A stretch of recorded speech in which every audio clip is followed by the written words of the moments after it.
વડોદરા શહેરના ફતેગંજ વિસ્તારમાં મકાનના પડોશીના મકાનમાં બાથરૂમમાં મોબાઈલ ફોનથી શૂટિંગ કરનાર હારૂન પઠાણની સયાજીગંજ પોલીસે ધરપકડ કરી છે. આરોપીનો મોબાઈલ ફોન SLFમાં મોકલી આપવામાં આવ્યો છે. આ કિસ્સામાં ભોગ બનનાર 28 વર્ષીય પરિણીતાએ ફરિયાદમાં જણાવ્યું હતું કે ગઈ તારીખે 4 એપ્રિલ બપોરે ઘરે સાસુ હાજર હતા અને ભોગ બનનાર બાથરૂમમાં સ્નાન કરવા માટે ગયા હતા. ત્યારે તેમની નજર બાથરૂમની બારી ઉપર પડી હતી.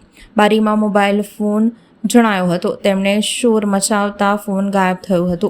સાસુને જાણ કરતાં ઘર બહાર તપાસ કરવામાં આવી હતી, પરંતુ કોઈ જણાયું ન હતું.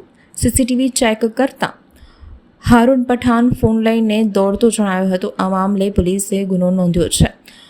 આરોપી હારૂન પઠાણની ધરપકડ કરીને મોબાઈલ ફોન કબજે કરી આગળની કાયદેસરની કાર્યવાહી હાથ ધરવામાં આવી છે. સયાજીગંજ પોલીસ સ્ટેશનની હદની કલ્યાણનગર વુડાના મકાનની આ એક ઘટના છે. એક પુખ્ત વયની મહિલા 4 એપ્રિલે સયાજીગંજ પોલીસ સ્ટેશનમાં પોતાની ફરિયાદ હકીકત રજૂ કરેલી. એ પોતે પોતાનો અંગત પળનો વિડીયો બાથરૂમના બારીમાંથી એક વ્યક્તિએ ઉતારેલો, જેના અનુસંધાને ભારતીય ન્યાય સંહિતા 77 મુજબનો ગુનો મહિલાની ફરિયાદ આધારે રજીસ્ટર કરવામાં આવેલો છે.